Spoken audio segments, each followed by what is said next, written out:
was it Devil's Creek where somebody got in the rig and their pack was on fire? Yeah, yeah, yeah. They didn't want to close the door because their pack was On on fire. fire. This is the Wildfire Lessons Podcast. Our goal is to promote learning by revealing the complexity and risk in the wildland fire environment. We share the lessons. The learning that follows is up to you. Hi, I'm Kelly Woods, Director of the Wildland Fire Lessons Learned Center.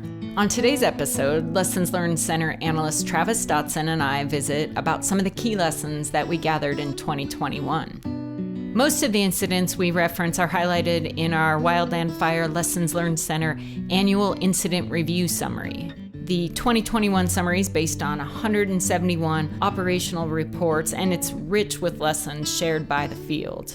We produce the incident review summary each year and include lessons, links, and suggested exercises to facilitate learning. You can download the 2021 summary at our website, wildfirelessons.net. I hope you enjoy my chat with Travis and are motivated to start some dialogue with your peers about what you hear.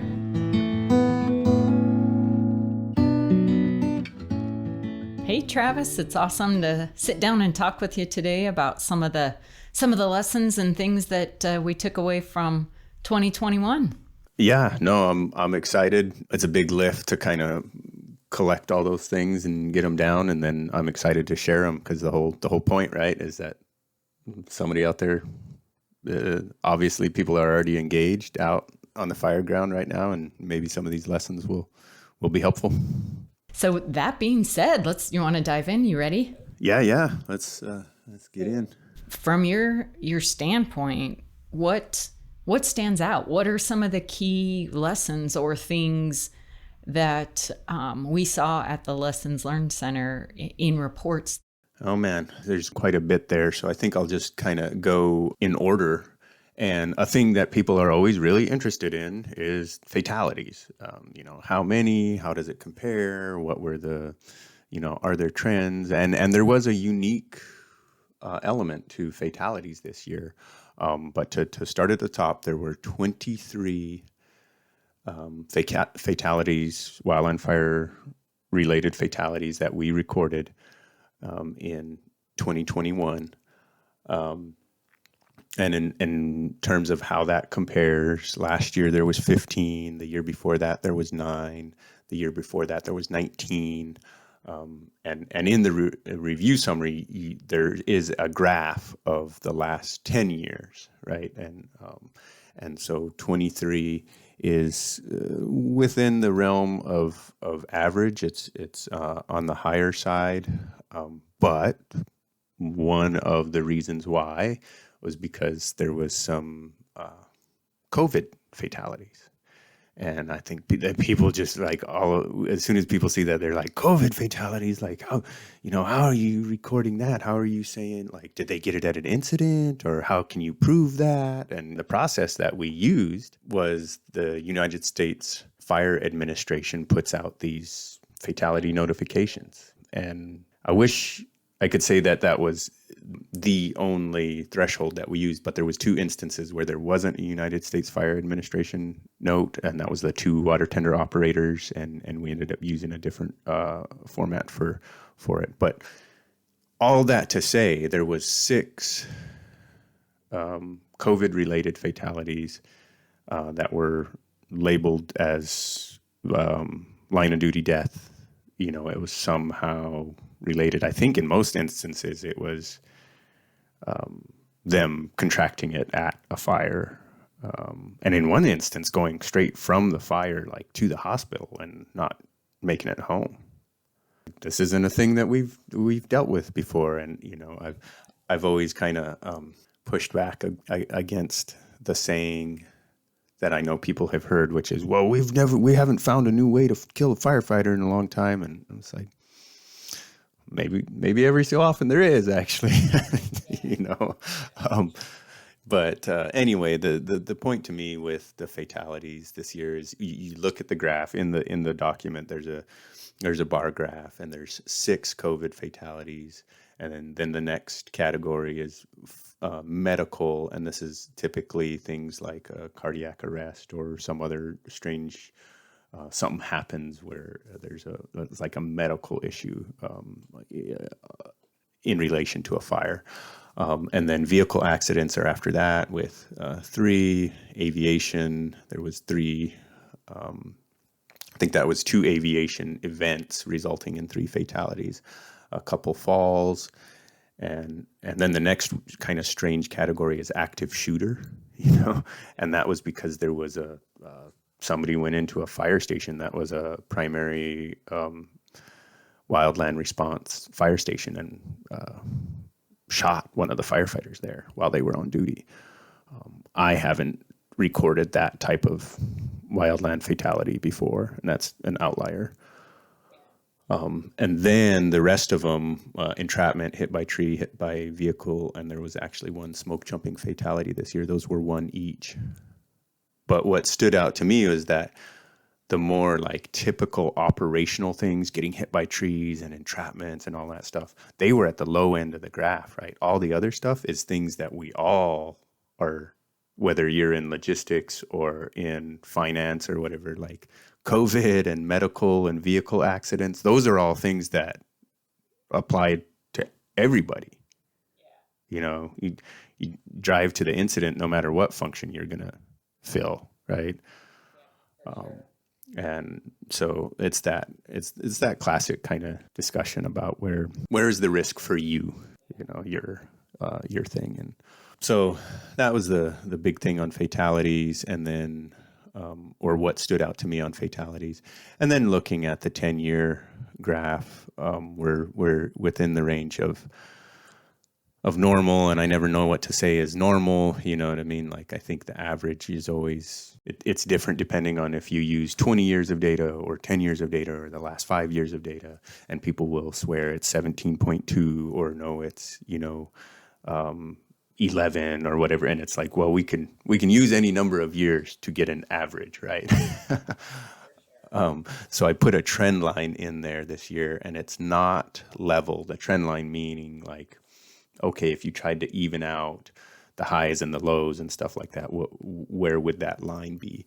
And it's right around 17, and it's actually just barely slightly going down.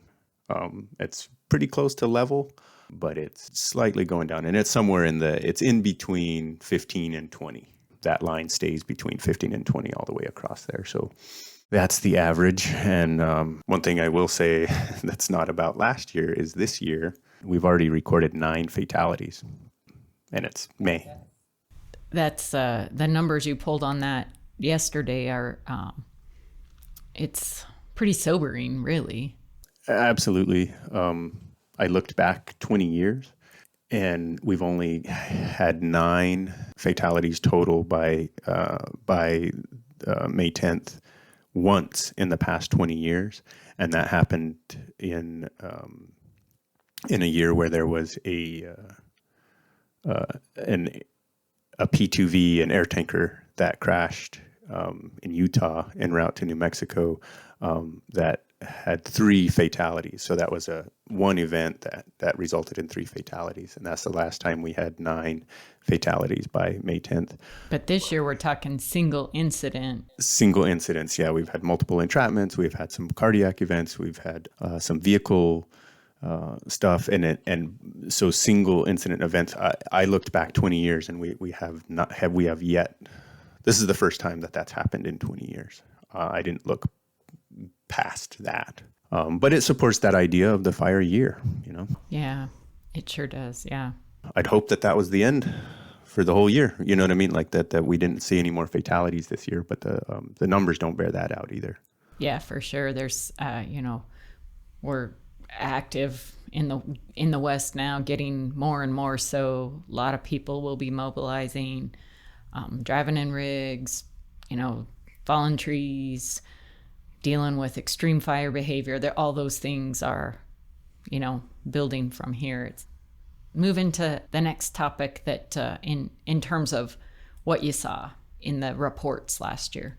Yeah, personal protective equipment. Like it's kind of, every time I go to talk about this, I'm just like, oh man, I sound like a boring old like a safety officer or something like that. But it really stood out in these years' reports, the reason it stood out originally to me was because there was a bunch of reports where they were saying, wow, the PPE really worked. Some pretty dramatic ones. Like the one that stands out to me is where the firefighter was operating an ATV on a prescribed fire and just kind of hit some shale or a rock or something like that and tipped over, and they got tossed off the ATV, went 17 feet down the hill, and then obviously impacted and rolled and stuff like that. And they were wearing a helmet, and the helmet just smacked into this rock.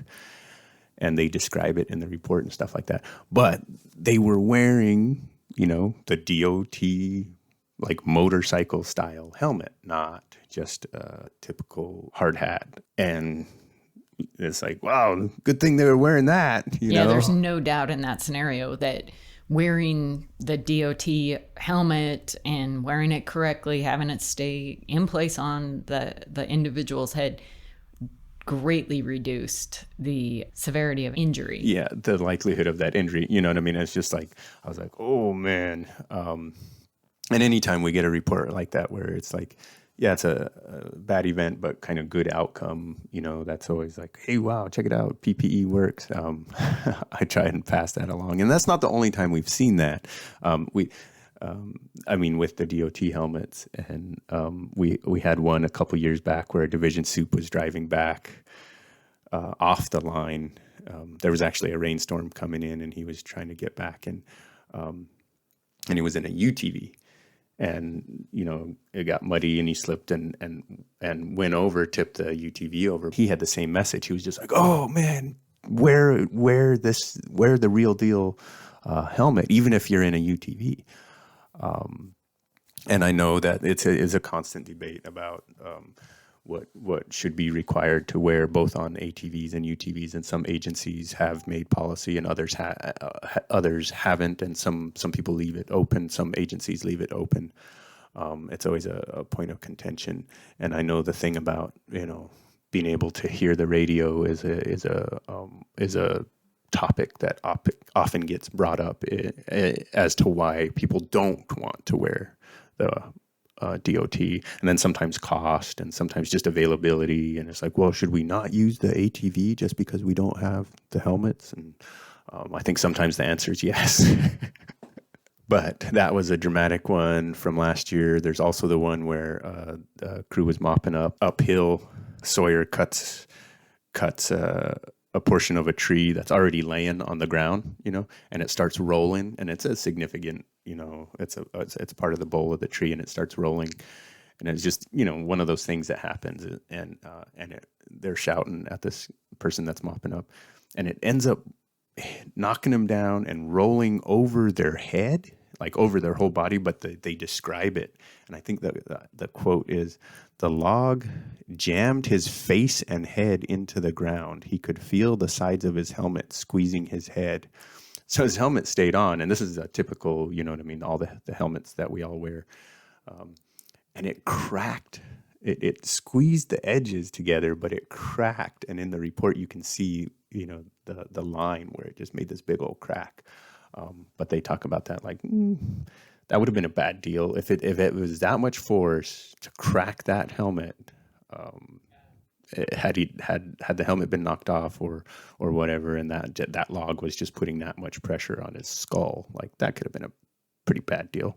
Yeah, that you have that quote out, in the incident review summary, and it just, you can, it's just intense. It makes you kind of grimace a little when you read that quote. It was the Deep Creek fire log roll injury. And, all of these incidents, for the most part that we're talking about, you have links provided in the document. So I think that's a really one of the cool things about it as we go through these. Yeah, they're all, the lessons are all on our incident review database too, but these are the ones you're hearing about or you're speaking about today are like They're right there in the document, so it's pretty easy to find them. Yeah, exactly. And then the other ones that came up around PPE, multiple instances of people being overrun by fire, and then the fire resistant clothing doing its job, which is to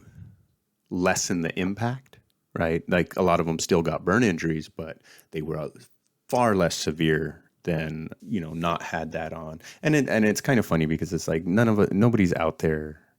There's plenty of us out there that take our helmets off or don't wear chin straps or are not wearing gloves or stuff like that. But we all pretty much have our green pants and yellow shirts on, or if you're me, you have a lime green.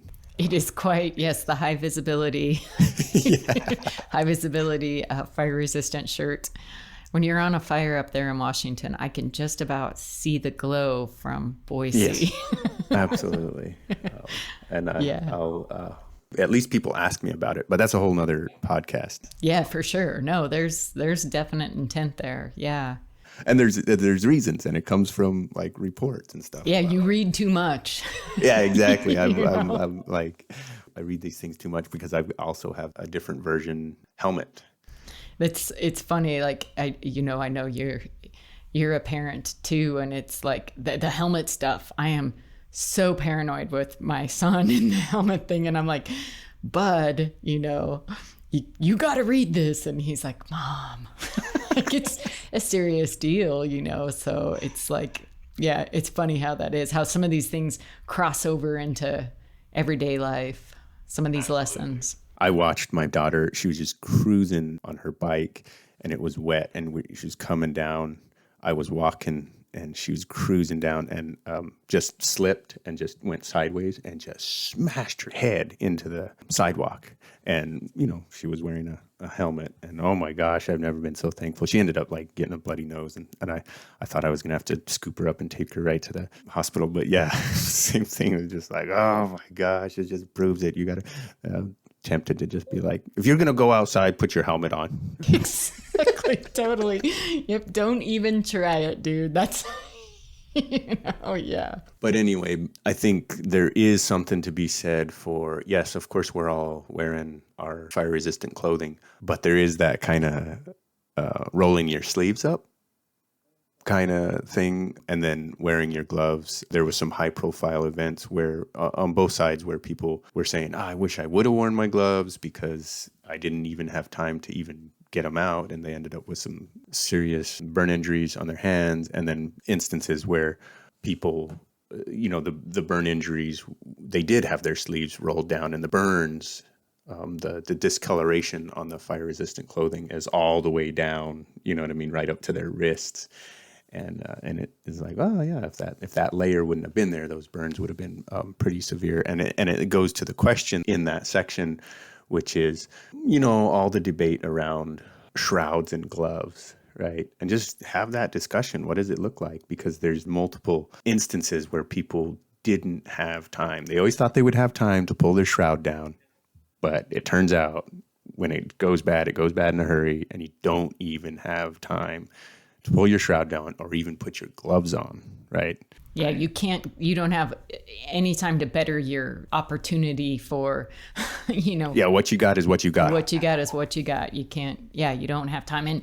And I mean, that's so true in what we wear, and this helmet discussion we're having, or the seatbelt discussion. It's not just our clothing. It's like, you never know when you're going to be on a soft shoulder, for example, and your vehicle's going to roll twice, and, and everybody's buckled in, and so there's no injury. That kind of stuff. It's, you always live with this, this false arrogance that, I'll have time to, put my shroud on, or, no. I mean, time and time again in these reports this year, that was the case. Yeah. And it's also, those are for individuals, right? In individuals' careers or stuff like that. Those are outlier events, right? So the majority of your shifts, your shroud's going to be useless. And in some cases, like even a detriment, right? If it's hot and it's like, and gloves get in the way. And so like all that stuff's real. and chances are you're probably not going to use it. But man, when that event happens, it's serious. And so what are some of the things that you can prepare for? It's probably better to have your gloves a little bit more accessible than in the bottom of your pack, or, you know what I mean? But that's just stuff people are going to have to wrestle with and come up with on their own.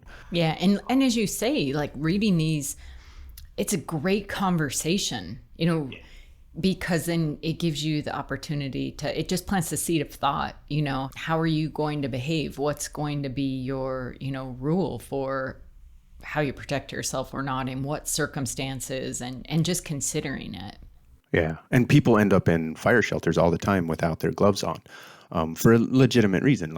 Those things are hard to open and it's chaos, and you're, and so you take your gloves off. Even if you did have them on, you take them off to open the shelter, which is a really important step. And then you jump in because it's time sensitive. And then you find yourself inside the shelter with no gloves. That's a logical thing that happens. But we also have reports where people say, oh man, I'm really glad I had my flight gloves in my cargo pocket. That's pretty amazing. Maybe that's a great lesson, right? Yeah, right there. I love that report. It's Horse Park, where the lookout for the crew points that out. What's in your pockets? I mean, that's a great lesson, right? What's in your pockets? Because again, that's what you were probably going to end up with. That's what you're going to have. Yeah. So I think what was it? She had a lighter and chapstick. Yeah. That's important stuff. So yeah, if people haven't read that, that's a good one. What's in your pockets? What's in your pockets? It also happens to be one that talks about high-vis clothing because they couldn't find her. Yeah. And most of us are, by the time our yellow shirt gets all dirty, we're pretty much wearing camouflage. Yeah. And some of us are literally wearing camouflage. Yep. So, all right. Well, that was most of the PPE stuff. And we already kind of dove into it, which is always some of the most dramatic types of incidents, which is entrapments. What were some of the things that stood out to you, Kelly, on entrapments before? Because I talk about this every year. And sometimes I get tired of some of the things that I say. What stood out to me is that we had these particular incidents that had such similarities in the entrapments, unbelievably fast switch and fire behavior, wind driven type of super, super fast.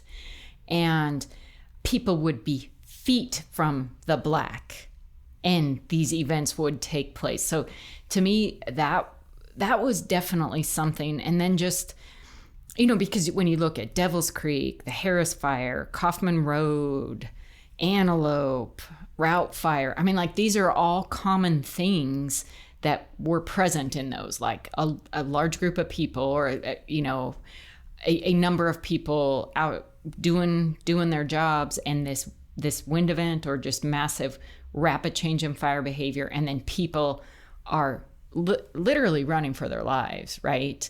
I mean, that Antelope Fire, FLA, where the water tender driver, pops his shelter part. His truck is immobilized, pops his shelter to provide some, to basically improve his conditions a bit, hops on the running board of another vehicle, is beating on the window with his radio, standing on their running board, and the conditions are so bad that the people in the vehicle don't know he's there for, immediately. That is such a chaotic, scary entrapment taking place right there. And we saw things, not that exact scenario, but a similar scenario, like people diving in the back of trucks, Kaufman Road to get out. That stood out to me with the entrapments this year. Absolutely. There's that, what we've started to call that chaos of escape, of just that moment, or series of moments where, and it's usually it's either just rapid onset, we got to go now, or it's hey, we're building up. We all know that we and then it just goes bam, and then it just happens, and then it's just all over the place. And there was a whole series of those, and I've got those captured here. But backing up real quick to some of the ones that you mentioned, And we've identified it before, but we had three really clear examples this year of the scouting dangers with scouting, and I mean we've done a whole podcast, we've put it out in a whole bunch of different ways, and it just so happened that this year there was some real straightforward ones. I shouldn't say straightforward, but clear examples where the scouting resulted in a super scary event. And Kaufman was one of them. You know, they're out kind of, it's the crew soup and the captain out looking at maybe doing a firing operation and stuff like that, but they're just out scouting, right? And it ends up with the crew captain just flooring it, and the soup jumping into the back of the pickup and just holding on. I think he still had his feet on the bumper or something like that, and he's just like, drive, and they're just flooring it out of there, and that's all they had time to do. And if you think about that, you don't even have time enough to get in the cab of the truck. Yeah. You're definitely not going to be pulling your shroud down. Yeah, let me put my shroud on real quick. Yeah, no. And that, you know, they were out scouting. That red apple is one that kind of got lost in the shuffle. Yeah. But that was somebody just out on foot scouting and was in the black intentionally. And then it was just kind of smoky, and he decided he was going to just bump out just to get a little bit of fresh air. And then it just, now, you know, he's going, I could go down, but that's not a good deal. I could go this way. I could pull my shelter. He records his thoughts in the RLS, and then he ends up, it's just like it's coming, and he ends up popping through the flame front and getting some serious burn injuries on his hands and his ears.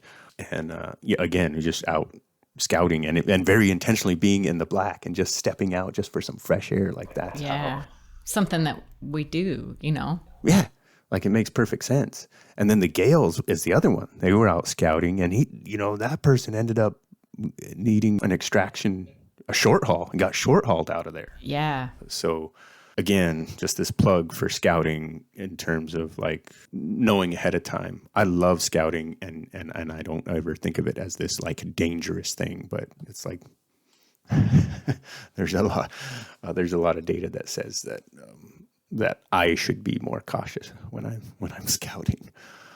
And then that kind of what you touched on, that rapid growth, the time between.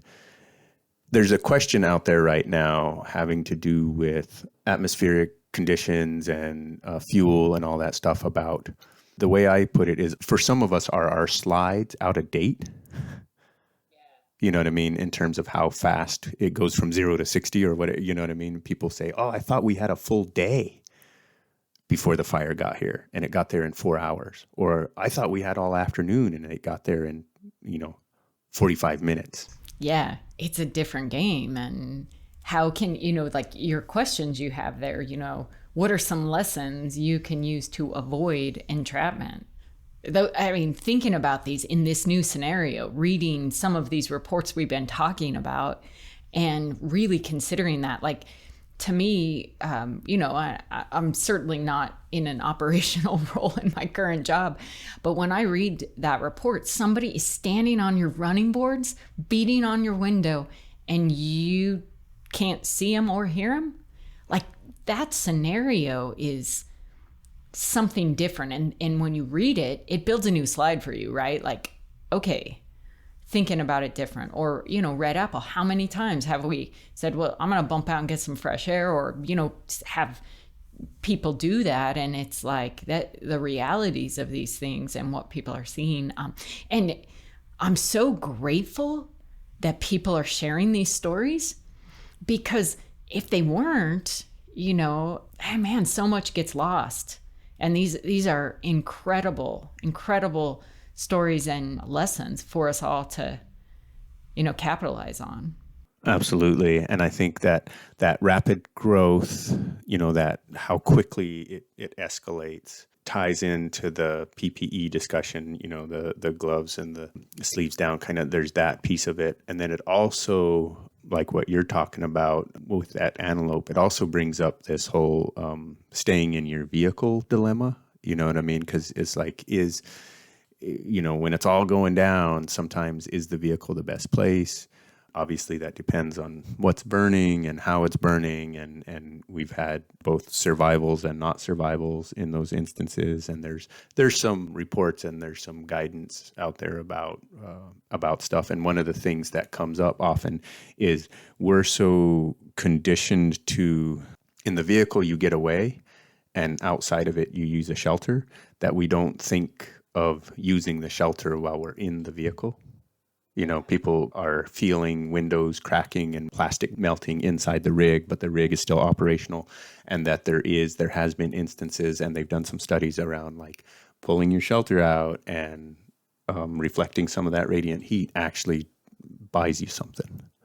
But we don't think of doing it. And more than likely, your shelter's not in the truck with you, not in the cab. I don't know if there's a real way to solve that one. Some people have the chest harness thing where they have the shelter on them, where their rig, like maybe the water tender operator, he obviously had his shelter in the someplace he could get it. Yeah, on the bench seat, because he jumped out and opened it up. But that thing, and then sometimes the vehicle is the best place to be if it's a fast moving flame front. We saw that on the Harris, right, where the person that's outside the rig got some serious burns, and the person that was inside the rig was fine. And again, that just shows that rapid, like the person outside the rig who was on the end of the hose line, couldn't get to the rig. Yeah.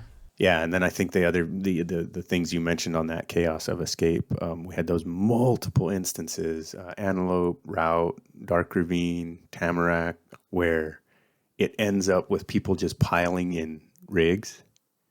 And that route was, there was that dramatic video, I think a lot of people saw it, where you can see them kind of loading up, and it's the engine crew's already in the cab, right? And then they start loading the hand crew into the cab, and people are getting in with their packs on and tools and all this stuff. And the engine captain, he's looking at it, and there's no more room. So he's actually, and if you read the report, he's outside looking for a place to deploy his shelter.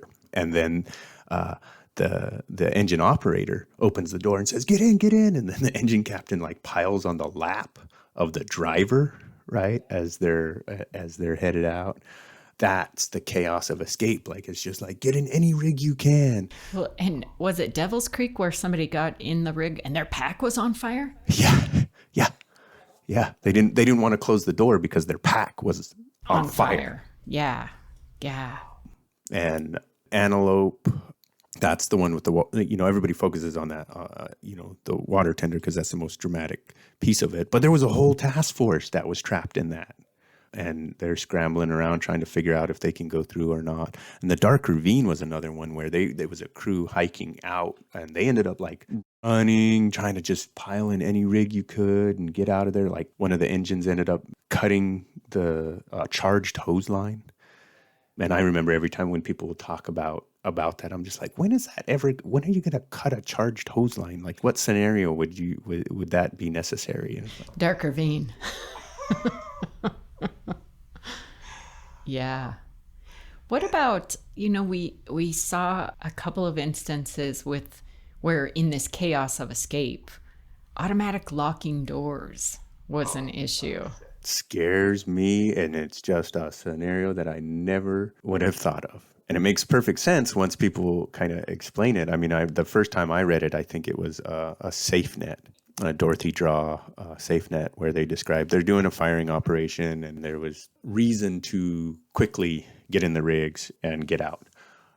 And when people ran back to the rigs to open up the doors, they were locked.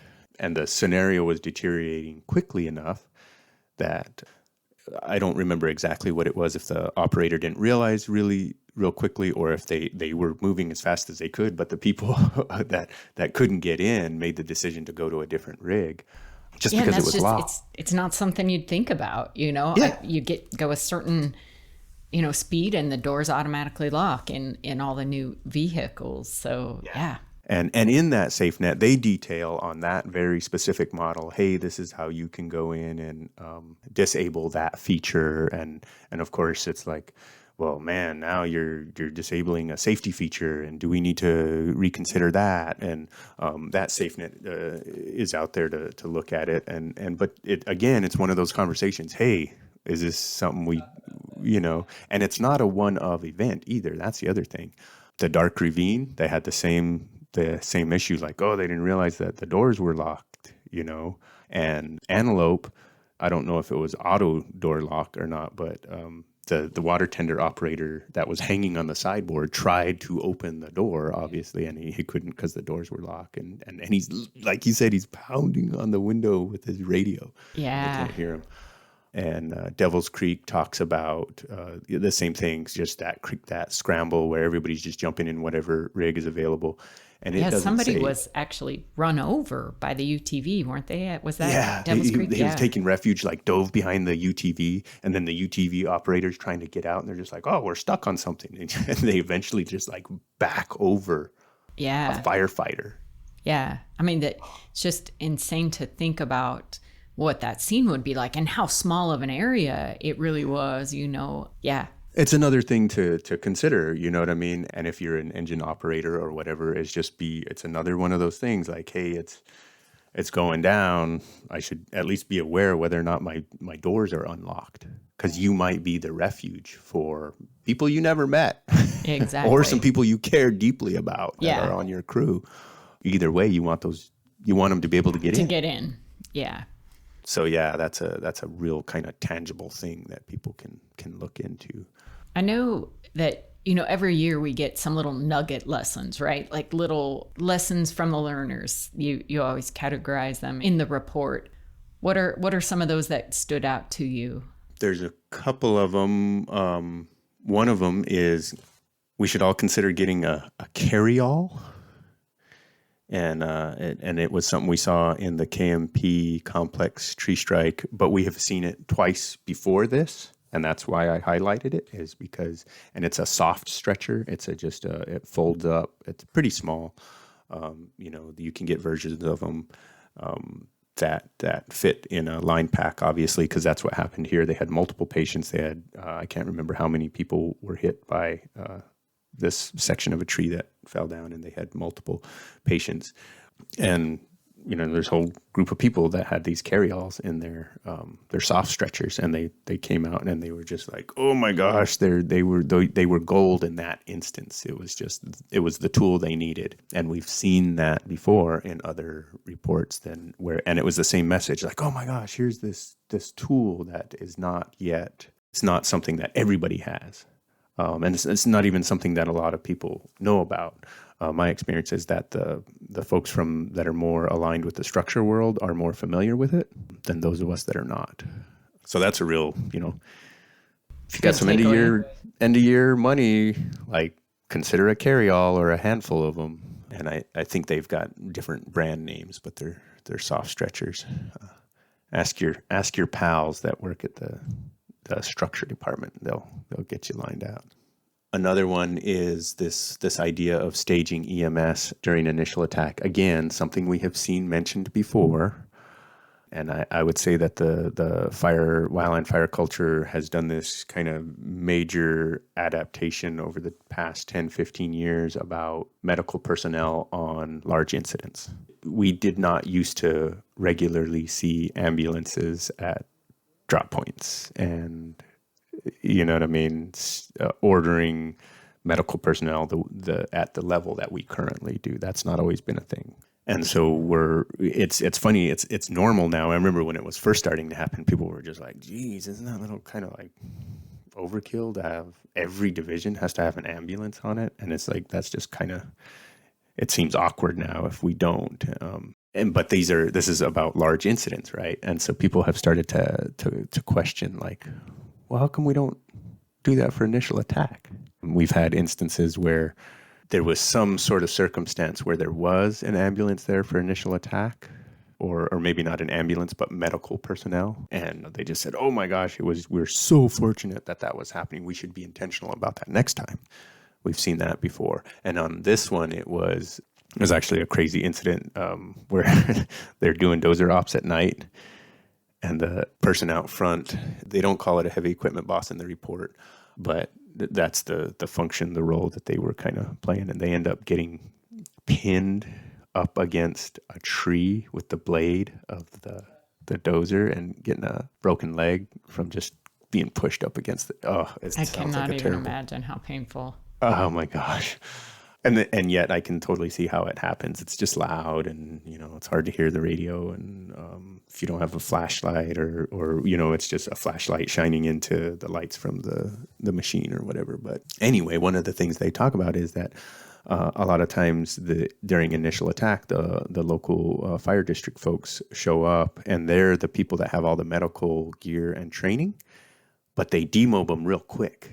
Whether it's state or federal folks that kind of take over the operations, and in some cases there's like agreements, after a certain number of hours you have to start paying or whatever. I get that. But what they were questioning in their, neck of the woods was, maybe we should have those people stay on, as, they would just go from operational kind of digging line or squirting water to a medical support and keep them there. And so what if you have to pay them? I mean, if it's possible or whatever. I understand that budgets are real, but like kind of shifting our thinking to the same way that we do with large incidents, which is, if we have firefighters on the ground, we should have medical people readily available right there. And if you have them come in anyway, keep them there and just switch their role. And if you don't have them coming, consider talking to them and saying, hey, when we have an IA, could you at least put it on the map and know where it is? Some sort of coordination, right? Like, initial attack's not a planned event, but you can have a planned response to an unplanned event. Notifications, hey, we have a fire out there on Forest Road 27. Just want to let you guys know, if that kind of coordination. What about, we haven't hit on the drip torch stuff. Oh, man.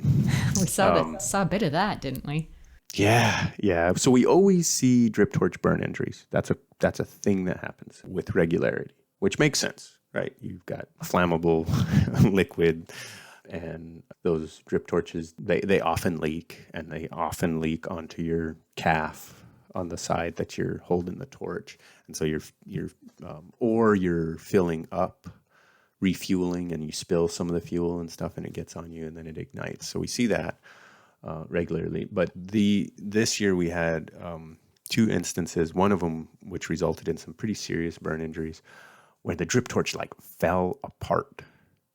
It just, punk, all the parts came apart, and there was fuel in there, and it in the one instance got fuel all over the person that was he had it actually strapped to his pack, and it fell apart. And what they discovered was like, okay, why does a drip torch just fall apart? And it was some mismatched parts, like different parts from different manufacturers, right? And again, I can totally see how this happens. You're filling a bunch of different torches, and there's different parts from different torches laying around. And if you're not intentional about it, you could very easily put the spout from this brand into the canister from this brand, and then the locking ring, the thing that screws down on top of it, could be from an entirely different one. Those are all different pieces, and they're built different, and they don't always fit together. And in the other instances, they were using a drip torch, and they did have the right, it's funny, they had the right locking ring and the right canister, but the spout was from a different manufacturer. And it turns out the depth of that little ridge, will make even the right locking ring not seed fully. So the lesson is just like, make sure all the components of your drip torches come from the same manufacturer. And in some cases, people would say, all right, that's it. We're not going to mix and match drip torches anymore or whatever. That's not always possible. But make sure that the pieces being used on a specific torch are all come from the same manufacturer. And I think in one of them, they actually suggest a way to refuel where you never actually move the part completely apart from the torch. Yeah, some pretty simple lessons to keep your torch together. Yeah. And again, one of those things I just never would have thought of, but as soon as I hear it, I'm like, oh yeah, that makes perfect sense. Those threads probably aren't the same or whatever. What else did we have there? Oh, seatbelts. That one event where the crew's convoying out, and they get a call from dispatch, so they pull over, and then there's an oncoming semi, so one of the trucks pulls a little bit further over, give them a little bit more room, and they're just sitting there, right? And this is the thing that I always envision. I'm in the third truck back, right? I'm sitting there, and Soup is talking to dispatch or on the phone or whatever, and we're just sitting there. I'd jump out. I would jump out and get in the cooler and be like, "Hey, anybody else want a water?" And I get back in. 50-50 chance I would put my seatbelt right back on, because we're just sitting there like. And in this instance, I'm making up the part about jumping out. Like, I'm just saying that's what I would do. But they're sitting there, and then it's time to go, and they start pulling out, and the right rear dual gets in that soft shoulder, and all they're just pulling out off the side of the road, and it just sucks them off the embankment, and they roll twice. And everybody in there was buckled in, and there was no injuries, but I'm like, man, I can just see how that could have been different. Yeah, for sure. And I mean, it was a rollover, and they were going like, I can't remember what it was under 10 miles an hour or something like that. Yeah. I can't imagine how scary that would be too. Like, roll over, and I think they landed upright. You'd just be like, what did that just happen? Because everybody was fine, because everybody was buckled in. But yeah. And yeah, it's just another one of those plugs for, you by the time you need it, it's going to be too late to put it in place. Yeah, collectively this year or last year, 2021, just some good lessons, some good things to start, conversations in your crew setting, your module setting, just with yourself, to go through and read and study those, and just having given something some thought, like the locking doors or, the shroud or whatever it is, just having given something some thought will put you ahead of the game if you find yourself in those kind of situations. Don't you think? It's that. Absolutely. I mean, you could be an initial attack IC and have a resource that, you normally would have demobed, and you think twice, and you go, hey, are you guys EMTs? Yeah. It looks like we might only have an hour of work left. Maybe, can you guys hang around and just kind of be the medical group? Like, I'm putting that in my IC tricks bag for sure. Like, because I want them there if the bad thing happens, and we know that the bad thing happens on weird random stuff. Yeah, so there's a whole bunch of little things like that this year and if some of the stories we tell you don't believe, you're just like, are you kidding me? Like, go read some of these reports and firsthand, and in some instances there's dramatic video with some of them. Yeah, go take a look. Yeah, and just picking up the incident review summary is going to get you tons of good links, but going to the incident review database and searching by some specific thing, right? That's always something for us to plug, because you can search by incident, you can search by year, you can search by state, whatever it is, to have some lessons, to start some conversations. And it's what we do, so it's very Or reach cool. out to us, call us and say, hey, Absolutely. this is what we do. What are your thoughts on some of the lessons that we should be looking at, or reports we should be looking at? Yeah. And keep sharing the stories, right? Yeah. That's so huge. So yeah, I appreciate the work you put into this, and I know the field does, and I have to, say our whole staff contributes. I mean, you do the pulling it together, but everybody does contribute. It's certainly, throughout the summer as reports come in, so it's something that is really important to us to, package the lessons in a way that people can take them to heart. Absolutely. Thanks to Travis for the chat. He always has such a great perspective to add to the conversation. Also, thanks to everyone who took the time to share their stories in 2021, revealing the lessons that we discussed today. Sharing the lessons is a critical part of our collective learning. As a reminder, we were only able to reference a few of the reports and some of the insights that we gathered in 2021. You can follow up with your own study of the annual incident review summary or visit our incident review database. Both can be found on our website, wildfirelessons.net. I hope these lessons inspire some good conversation. Thanks so much for listening. Thank you for listening to the Wildfire Lessons podcast. Be sure to subscribe, share, give us a review. Follow us on Facebook, Twitter, and Instagram at Wildfire Lessons. For more information, visit wildfirelessons.net. Music provided by second-generation smoke jumper Steve Baker, who always likes to keep one foot in the black. Thanks, Steve. Remember, we honor through learning.